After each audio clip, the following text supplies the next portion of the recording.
ఒక్కసారి ఆలోచించండి, కొన్ని వందల కోట్ల సంవత్సరాల క్రితం మన విశ్వం పుట్టి అప్పటికి జస్ట్ కొన్ని సంవత్సరాలు మాత్రమే అవుతుంది. అప్పుడప్పుడే కొత్త గ్యాలక్సీలు పుడుతూ ఉన్నాయి, కొత్త నక్షత్రాలు పుడుతూ ఉన్నాయి. ఇలాంటి దృశ్యాన్ని మనం చూడగలిగితే, మనకు కూడా ఆ టైంని చూడగలిగే ఒక టైం మిషన్ ఉంటే, వినడానికి ఊహాజనితంగా ఉన్నా కానీ నిజానికి ఈ టైం మిషన్స్ మన దగ్గర ఉన్నాయి. అవే స్పేస్ టెలిస్కోప్స్. మన అంతరిక్షంలో దూరాలను లైట్ ఇయర్స్తో మెజర్ చేస్తాం. అంటే లైట్ ఒక సంవత్సరంలో ఎంత ట్రావెల్ చేస్తుందో అంత దూరం. సో కొన్ని వందల కోట్ల లైట్ ఇయర్స్ దూరంలో ఉన్న స్టార్స్ లేదా గ్యాలక్సీస్ నుండి లైట్ మన దాకా చేరాలంటే వందల కోట్ల సంవత్సరాల సమయం పడుతుంది.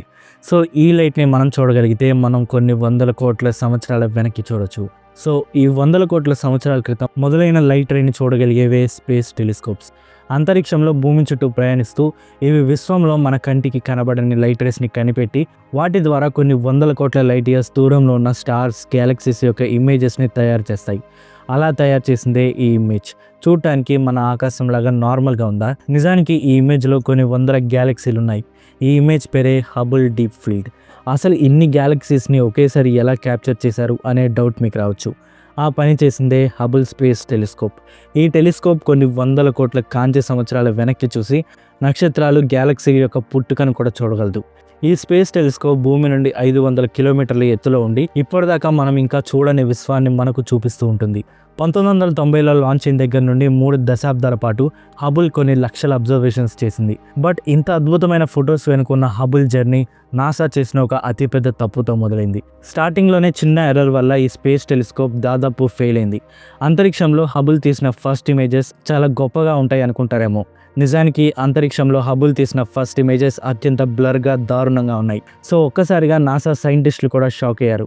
బట్ నాసా మళ్ళీ కొన్ని కోట్లు ఖర్చు పెట్టి ఈ స్పేస్ టెలిస్కోప్ని అంతరిక్షంలో రిపేర్ చేసింది. సో అసలు ఈ స్పేస్ టెలిస్కోప్ ఎలా పనిచేస్తుంది, నాసా చేసిన తప్పేంటి, అలాగే ఈ టెలిస్కోప్ పంపిన కొన్ని అద్భుతమైన ఇమేజెస్ గురించి చెప్పబోతున్నాను. వీడియో చాలా ఇంట్రెస్టింగ్గా ఉంటుంది. సో ఎక్కడ స్కిప్ చేయకుండా చివరి వరకు చూడండి. ఇక ఆలస్యం చేయకుండా వీడియోలోకి వెళ్ళిపోదాం. మన ఎర్త్ చుట్టూ లైట్ని బ్లాక్ చేసే, అలాగే లైట్ని డిస్టర్బ్ చేసే ఒక బ్లాంకెట్ ఉంటుంది. అదే ఎర్త్ అట్మాస్ఫియర్. ఈ అట్మాస్ఫియర్ వల్లే లైట్ డిస్టర్బ్ అయ్యి స్టార్స్ మెరుస్తూ మనకు కనిపిస్తాయి. ఈ అట్మాస్ఫియరిక్ లేయర్స్ వల్ల ఎంత పెద్ద టెలిస్కోప్ అయినా సరే రెజల్యూషన్ తగ్గుతుంది. సో మనం చాలా దూరంలో ఉన్న ఆబ్జెక్ట్స్ని అబ్జర్వ్ చేయడం చాలా కష్టం. దీనివల్ల కోట్ల లైట్ ఇయర్ల దూరంలో ఉన్న స్టార్స్, గ్యాలక్సీస్ క్లియర్గా కనిపించవు. దీనికి సొల్యూషన్ కోసం సైంటిస్టులు టెలిస్కోప్స్లో ఎన్నో కొత్త ఇన్వెన్షన్స్ చేశారు. కొత్త మిర్రర్స్, లెన్సెస్ కనిపెట్టారు. పెద్ద టెలిస్కోప్స్ కూడా తయారు చేశారు. బట్ ప్రాబ్లం కంప్లీట్గా సాల్వ్ అవ్వలేదు. ఎర్త్ అట్మాస్ఫియర్లో ఉండే ఫ్లూయిడ్స్, అలాగే డస్ట్ లైట్ వేవ్ లెన్స్ని అబ్జర్వ్ చేసుకుంటాయి. సో ఈ గ్రౌండ్ టెలిస్కోప్స్ నుండి ఇన్ఫ్రారెడ్ లైట్ని, ఎక్స్రేస్ని అబ్జర్వ్ చేయడం చాలా కష్టం. బట్ నిజానికి ఇది మనల్ని హార్మ్ఫుల్ రేస్ నుండి కాపాడుతుంది. ఒక రకంగా అట్మాస్ఫియర్ మనకు మంచిదే, కానీ సైంటిస్టులకు అతిపెద్ద సవాలు. సో సైంటిస్ట్కి కొన్ని వందల కోట్ల కాంతి సంవత్సరాల దూరంలో ఉన్న ఆబ్జెక్ట్స్ని భూమి నుండి ఈ టెలిస్కోప్స్ ద్వారా అబ్జర్వ్ చేయడం అసాధ్యం. సో దీనికి ఉన్న సొల్యూషన్ ఎర్త్ అట్మాస్ఫియర్ దాటి టెలిస్కోప్స్ని బయటికి తీసుకువెళ్ళాలి. సో ఈ స్పేస్ టెలిస్కోప్ కాన్సెప్ట్ ఇక్కడే మొదలైంది. 1969లో ఒక చిన్న స్పేస్ టెలిస్కోప్ని నాసా లాంచ్ చేసింది. బట్ అదే టైంలో ఒక పెద్ద, అలాగే ఇంటర్చేంజబుల్ ఇన్స్ట్రుమెంట్స్ కలిగిన, అలాగే ఇన్ఫ్రారెడ్ లైట్ని అబ్జర్వ్ చేయగలిగిన టెలిస్కోప్ని తయారు చేయాలని ప్లానింగ్ చేశారు. అఫీషియల్గా ఈ ప్రోగ్రామ్ 1977లో మొదలైంది. ఆ సంవత్సరంలోనే హబుల్ టెలిస్కోప్ ప్రయాణం మొదలైంది. ఆ సంవత్సరం నాసాకి ఫండింగ్ కూడా వచ్చింది. స్టార్టింగ్లో టెలిస్కోప్స్కి అయ్యే ఖర్చు $300 మిలియన్ ఎస్టిమేట్ చేశారు. ఈ టెలిస్కోప్ డిజైన్లో ఒక మెయిన్ మిర్రర్ ఉంటుంది. ఈ మెయిన్ మిర్రర్ మీద పడిన లైట్ని ఈ మిర్రర్ టెలిస్కోప్స్లోని వేరే ఇన్స్ట్రుమెంట్స్కి రిఫ్లెక్ట్ చేస్తుంది. అలా రిఫ్లెక్ట్ అయిన లైట్ని ఈ ఇన్స్ట్రుమెంట్స్ రిసీవ్ చేసుకొని ఇమేజ్ తయారు చేస్తాయి. సో ఈ మెయిన్ మిర్రర్ కోసం నాసా ఆ టైంలో పర్కిన్ ఎల్మర్ అనే ఆప్టిక్ కంపెనీకి కాంట్రాక్ట్ ఇచ్చింది. ఈ కంపెనీకి కాంట్రాక్ట్ ఇవ్వడానికి కారణం, ఈ కంపెనీ అప్పట్లో లేటెస్ట్ కంప్యూటర్ బేస్డ్ టెక్నాలజీస్తో మిర్రర్స్ తయారు చేసేది. మిర్రర్స్కి కావాల్సిన కర్వ్ని కంప్యూటర్ బేస్డ్ టెక్నాలజీతో పాలిషింగ్ చేసి తయారు చేసేవారు. అదే టైంలో ముందు జాగ్రత్తగా నాసా కొడాక్ అనే కెమెరా కంపెనీ కూడా బ్యాకప్ మిర్రర్ రెడీ చేసే కాంట్రాక్ట్ ఇచ్చింది. 1979లో పర్కిన్ ఎల్మర్ మిర్రర్ డిజైనింగ్ మొదలుపెట్టింది.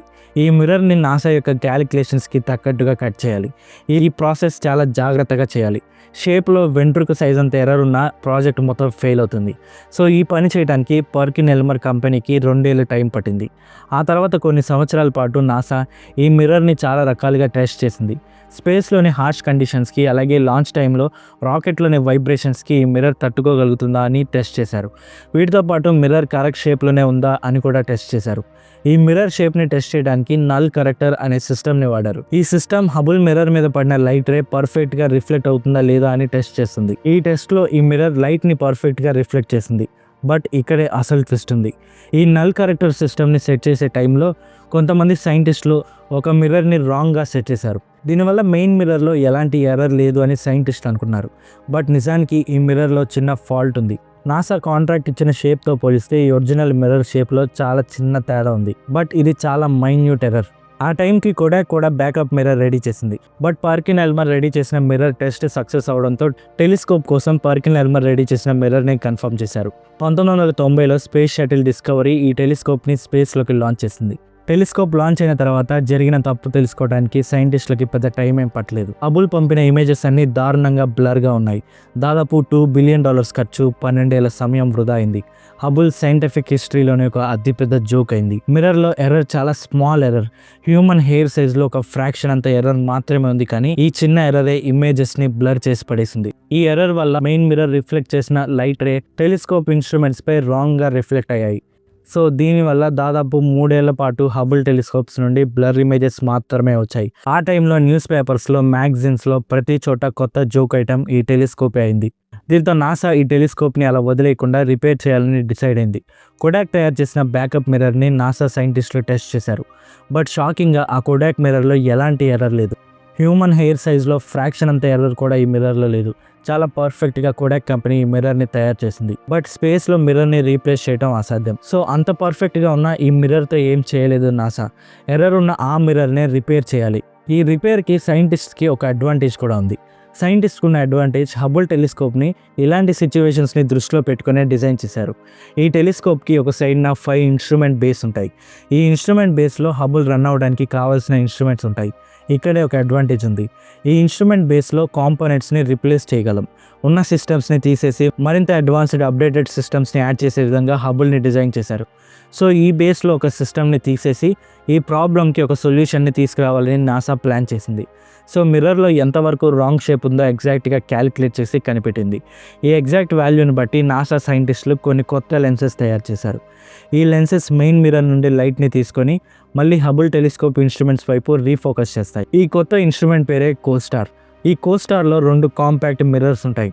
ఒకటి ఫ్లాట్గా ఉండి లైట్ని సెకండ్ మిర్రర్ వైపు రిఫ్లెక్ట్ చేస్తుంది. ఈ సెకండ్ మిర్రర్ని ఎగ్జాక్ట్గా హబుల్ యొక్క మెయిన్ మిర్రర్లోని ఎర్రర్ని కరెక్ట్ చేసే విధంగా షేప్ చేశారు. సో ఈ మిర్రర్ నుండి కరెక్టెడ్ లైట్ హబుల్ యొక్క ఇన్స్ట్రుమెంట్ వైపు రిఫ్లెక్ట్ అవుతుంది. సో ఈ ప్లాన్తో నాసా ఈ ప్రాబ్లమ్ సాల్వ్ చేయాలనుకుంది. ఈ కోస్టార్ రెడీ చేయడానికి నాసాకి $50 మిలియన్ అలాగే 2 ఏళ్ల టైం పట్టింది. 1993లో నాసా ఎండెవర్ స్పేస్ క్రాఫ్ట్లో 7 ఆస్ట్రోనాట్స్తో పాటు కోస్టార్ సిస్టమ్ని కూడా లాంచ్ చేశారు. హబుల్ టెలిస్కోప్ దగ్గర దాదాపు 7 గంటల స్పేస్ వాక్ చేసి ఆస్ట్రోనాట్స్ హబుల్ యొక్క ఒక సిస్టమ్ని రిమూవ్ చేసి కోస్టార్ని ఇన్స్టాల్ చేశారు. కోస్టార్ ఫుల్గా పనిచేయడానికి ఆ తర్వాత కొన్ని వారాల పాటు టైం పట్టింది. కొన్ని వారాల తర్వాత హబుల్ మళ్ళీ ఇమేజెస్ తీసి పంపినప్పుడు ఆ ఇమేజెస్ ఈసారి చాలా క్లియర్గా వచ్చాయి. సో చివరికి హబుల్ టెలిస్కోప్ యొక్క ఎర్రర్ని సాల్వ్ చేశారు. నాసా యొక్క రిపేర్ ప్రాజెక్ట్ కూడా సక్సెస్ అయింది. సో లాంచ్ అయినప్పటికీ హబుల్ టెలిస్కోప్ అనుకున్నట్లు పనిచేయడానికి మరో 3 ఏళ్ల టైం పట్టింది. ఆ తర్వాత కొన్ని దశాబ్దాల వరకు హబుల్ కొన్ని అద్భుతమైన ఇమేజెస్ తీసింది, ఇప్పటికీ తీస్తూనే ఉంది. యూనివర్స్ని ఇప్పటి వరకు ఎప్పుడూ చూడని విధంగా హబుల్ టెలిస్కోప్ మనకు చూపించింది. ఆ అద్భుతమైన ఇమేజెస్ అన్నింటిలో ఇది చాలా ఫేమస్ ఫోటో. ఈ ఫోటో పేరే హబుల్ డీప్ ఫీల్డ్. ఈ ఇమేజ్లో కనిపిస్తున్నది జస్ట్ స్టార్స్ మాత్రమే కాదు, కొన్ని వందల గ్యాలక్సీలు కూడా. ఒకేసారి ఇన్ని గ్యాలక్సీస్ని క్యాప్చర్ చేసింది హబుల్ టెలిస్కోప్. 1 కాదు, 2 కాదు, ఏకంగా కొన్ని వేల గ్యాలక్సీస్ యొక్క ఫోటోలో ఉన్నాయి. అంత ప్రత్యేకమైనది ఈ ఇమేజ్. బట్ ఇలాంటి ఫొటోస్ తీయడం అంత ఈజీ కాదు. అసలు ఇలాంటి ఇమేజ్ వస్తుందని హబుల్ని పర్యవేక్షిస్తున్న శాస్త్రవేత్తలు కూడా ఊహించలేదు. ఈ అబ్జర్వేషన్ నిజానికి అనుకోకుండా తీసిన ఒక ఇమేజ్. అంతేకాదు ఈ ఇమేజ్ వేరే అబ్జర్వేషన్స్తో పోలిస్తే కొంచెం డిఫరెంట్ ప్రాసెస్ ద్వారా తీసిన ఇమేజ్. సో ఈ అబ్జర్వేషన్ నిజానికి అసాధారణమైనది. ఇలాంటి ఒక అబ్జర్వేషన్ వస్తుందని కూడా సైంటిస్టులు ఊహించలేదు. ఆస్ట్రోనమర్స్ విశ్వంలోని ఆబ్జెక్ట్స్ని అబ్జర్వ్ చేయడానికి ఈ టెలిస్కోప్స్ని వాటి వైపు పాయింట్ చేస్తారు.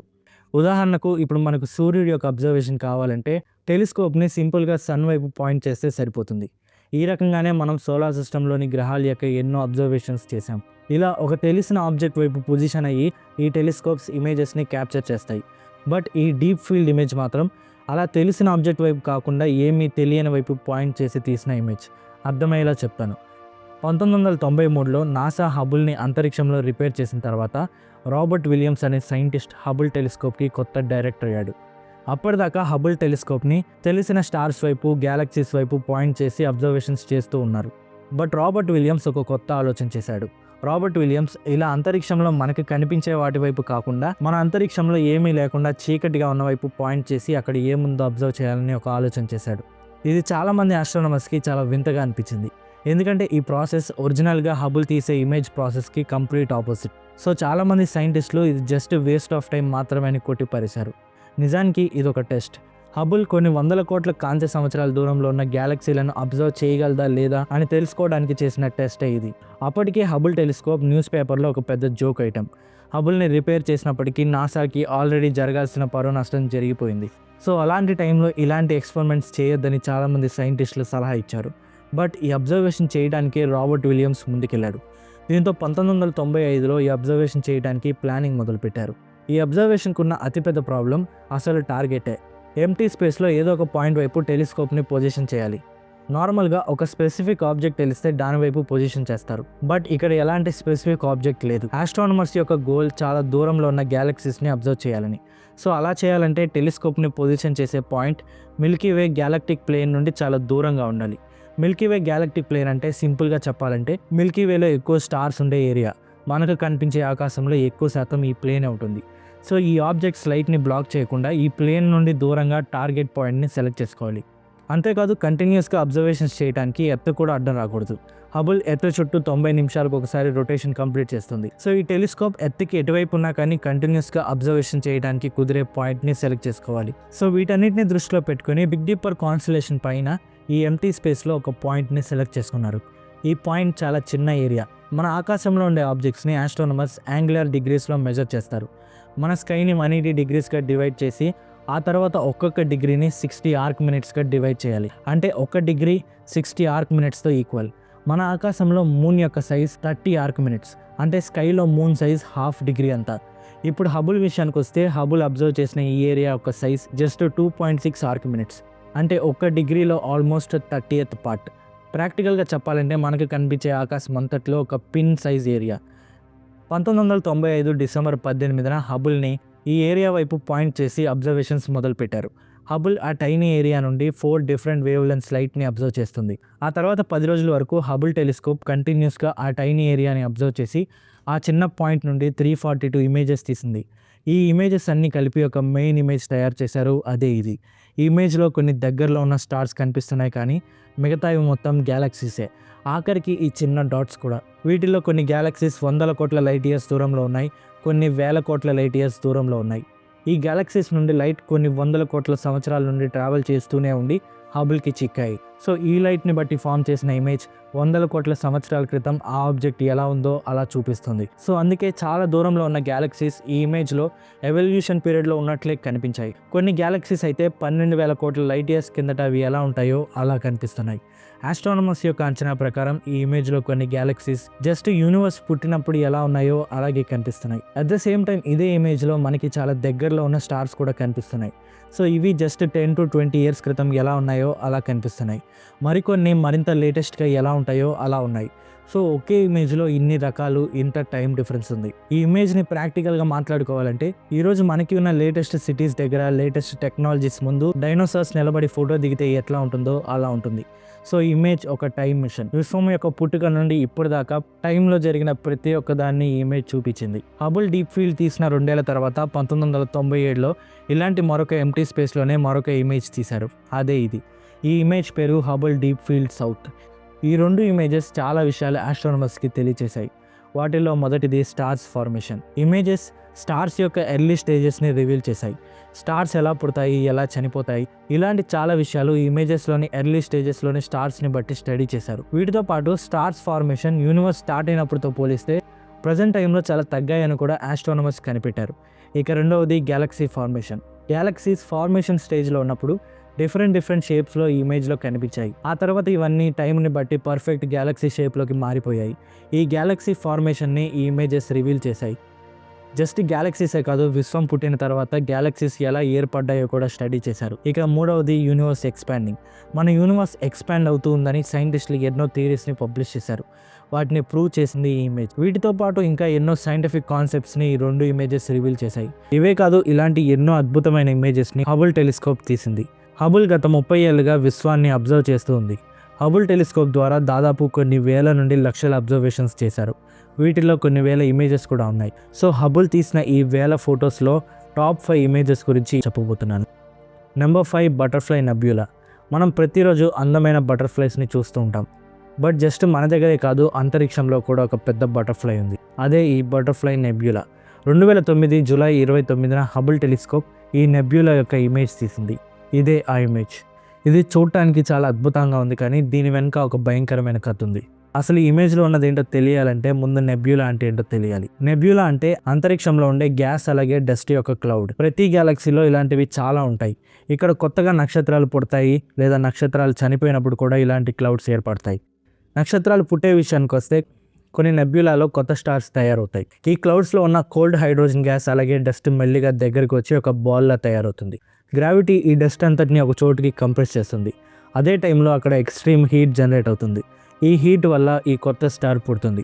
ఇలాంటి నెబ్యులానే నక్షత్రం చనిపోయినప్పుడు కూడా ఏర్పడుతుంది. స్టార్స్ చనిపోవడం అంటే ఏంటో ఈ వీడియోలో ఎక్స్ప్లెయిన్ చేశాను. ఇలా స్టార్ చనిపోవడం వల్ల ఏర్పడిన నెబ్యులానే ఇది. స్టార్స్ వాటి లాస్ట్ స్టేజ్లో వాటి లోపల ఉన్న గ్యాస్ని, వాటి అవుటర్ లేయర్స్ని బయటికి ఎక్స్పోర్ట్ చేస్తాయి. అలా చేసినప్పుడే ఈ నెబ్యులా ఏర్పడుతుంది. దీన్నే ప్లానెటరీ నెబ్యులా అంటారు. అసలు ఈ నెబ్యులాకి బటర్ఫ్లై యొక్క షేప్ ఎలా వస్తుంది అనే డౌట్ మీకు రావచ్చు. నిజానికి బటర్ఫ్లై రెక్కల్లాగా ఉన్నవే స్టార్ ఎక్స్ప్లోర్ చేసే అవుటర్ లేయర్స్ అలాగే గ్యాస్. ఈ 2 రెక్కల లాంటి ఆకారాల మధ్యలో ఆ స్టార్ ఉంటుంది. సో ఈ అందమైన రెక్కల మధ్యలో ఒక స్టార్ చనిపోతూ ఉంది. ఈ బటర్ఫ్లై నెబ్యులాలో ఉండే స్టార్ మన సన్ కంటే 5 రెట్లు పెద్దది. ఈ స్టార్ చాలా వేగంగా రొటేట్ అవుతూ గ్యాస్ అలాగే డస్ట్ని అన్ని డైరెక్షన్ వైపు త్రో చేయడం వల్లే ఈ ఆకారం ఏర్పడింది. ఈ రెక్కలు ఒక్కొక్కటి ఆల్మోస్ట్ 2 లైట్ ఇయర్స్ పొడవు ఉంటాయి. ఈ రెక్కలు ఇలా కలర్స్గా ఉండడానికి కారణం ఈ స్టార్స్ అల్ట్రావైలెట్ రేడియేషన్ని కూడా ఎమిట్ చేస్తాయి. సో ఆ రేడియేషన్ వల్ల ఈ గ్లాస్ ఇలా గ్లో అయ్యి ఈ కలర్స్ మనకు కనిపిస్తాయి.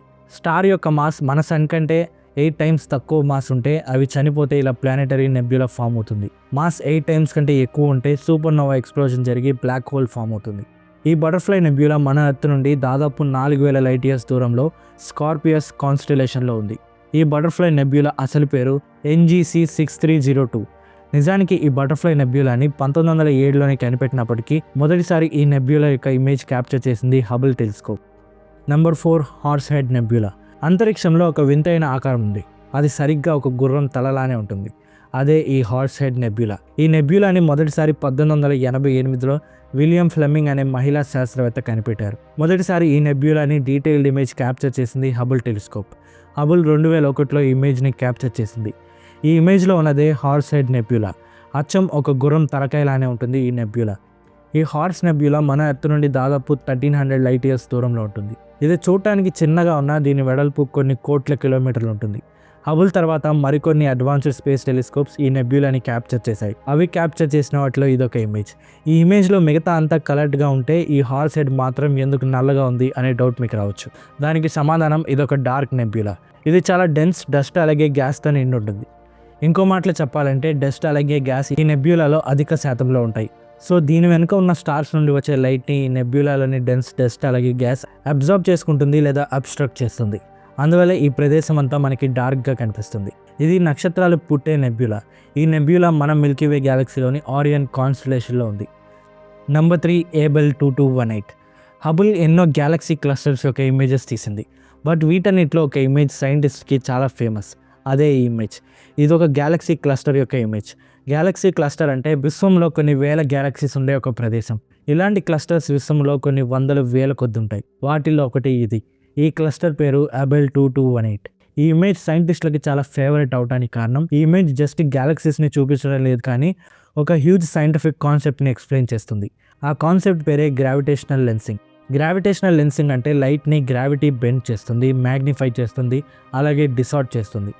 ఈ ఇమేజ్లో గ్యాలక్సీస్ దగ్గర కొన్ని వింత లైన్స్, డాట్స్ ఉన్నాయి. నిజానికి అవన్నీ చాలా డిస్టెంట్ ఆబ్జెక్ట్స్. ఇవి మన నుండి కొన్ని వేల కోట్ల కాంతి సంవత్సరాల దూరంలో కూడా ఉండొచ్చు. ఇవి గ్యాలక్సీస్కి వెనకాల ఉన్నాయి కాబట్టి ఇవి మనకు కనబడవు. బట్ ఇక్కడే ఈ గ్రావిటేషనల్ లెన్సింగ్ పనిచేస్తుంది.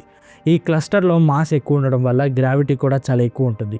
ఈ ఎక్స్ట్రీమ్ గ్రావిటీ ఈ డిస్టెన్స్ ఆబ్జెక్ట్స్ నుండి వచ్చే లైట్ని, వేరే డైరెక్షన్లో వెళ్ళిపోతున్న లైట్ని మన వైపు బెండ్ చేసి మ్యాగ్నిఫై చేస్తుంది. దీనివల్ల ఈ డిస్టెన్స్ ఆబ్జెక్ట్స్ మనకు కనిపిస్తాయి. నిజానికి అవి అక్కడ లేవు, అంత పెద్దగా కూడా లేవు. బట్ ఈ గ్రావిటేషనల్ లెన్సింగ్ ద్వారా వాటి నుండి వచ్చే లైట్ మన దాకా చేరింది. జస్ట్ అంతే. అదే ఈ ఫోటో యొక్క ప్రత్యేకత. ఈ ఎబుల్ 2218 క్లస్టర్ మన భూమి నుండి సుమారు 200 కోట్ల కాంతి సంవత్సరాల దూరంలో ఉంది. Number 2, mystic mountain. ఎర్త్ మీద పెద్ద పెద్ద పర్వతాలు ఉన్నట్లు విశ్వంలో కూడా ఒక భారీ పర్వతం ఉంది. దాని పేరు మిస్టిక్ మౌంటైన్. అదే ఈ పర్వతం. చూడటానికి ఏదో ఒక ఫ్యాంటసీ మూవీలో ఉండే మాయాలోకంలా కనిపిస్తుంది. ఈ మౌంటైన్ని 2010 ఫిబ్రవరిలో హబుల్ టెలిస్కోప్ 20th యానివర్సరీ సందర్భంగా తీశారు. ఈ పర్వతం కరీనా నెబ్యులా అనే చోటు ఉంది. ఇది కూడా స్టార్స్ పుట్టే ఒక నెబ్యులా. ఈ నెబ్యులా 7500 లైట్ ఇయర్స్ దూరంలో ఉంది. ఈ పర్వతం మనం చూసే రాళ్లతో ఉండే పర్వతం కాదు. ఇది మొత్తం డస్ట్ అలాగే గ్యాస్తో తయారై ఉంటుంది. ఈ గ్యాస్ డస్ట్ అంతా కలిసి ఈ మౌంటైన్ లాంటి ఆకారం ఏర్పడింది. ఈ మౌంటైన్ ఎత్తు దాదాపు 3 లైట్ ఇయర్స్ ఉంటుంది. అంటే మన సోలార్ సిస్టమ్ కంటే కొన్ని వేల రెట్లు ఎక్కువ. ఇక నంబర్ 1, పిల్లర్స్ ఆఫ్ క్రియేషన్. చూడటానికి ఏదో వింతైన ప్రపంచంలా కనిపించే ఇదే హబుల్ తీసిన పిల్లర్స్ ఆఫ్ క్రియేషన్ అనే ఇమేజ్. ఇందాక చెప్పిన పర్వతం లాంటిదే ఇది కూడా. బట్ ఇది పర్వతం కాదు, ఇది ఒక పిల్లర్. ఈ పిల్లర్స్ కూడా ఇందాక చెప్పిన మౌంటైన్ లాగా డస్ట్తో గ్యాస్తో నిండి ఉంటాయి. ఈ పిల్లర్స్ మిల్కీవే గ్యాలక్సీలోని ఈగల్ నెబ్యులాలో ఉన్నాయి. ఇవి మన ఎర్త్ నుండి దాదాపు 6500 లైట్ ఇయర్స్ దూరంలో ఉన్నాయి. ఇక్కడ కూడా నక్షత్రాలు పుడతాయి. ఈ నెబ్యులాలో దాదాపు 190 ఏళ్లకు ఒకసారి ఒక నక్షత్రం పుడుతుంది. ఇందులో ప్రస్తుతం కొన్ని లక్షల నక్షత్రాలు ఉన్నాయి. సో ఇవి హబుల్ తీసిన కొన్ని అద్భుతమైన ఇమేజ్. వీడియో నచ్చితే ఖచ్చితంగా లైక్ చేయండి. మళ్ళీ కలుద్దాం మరొక ఇంట్రెస్టింగ్ సైన్స్ వీడియోతో. Thanks for watching.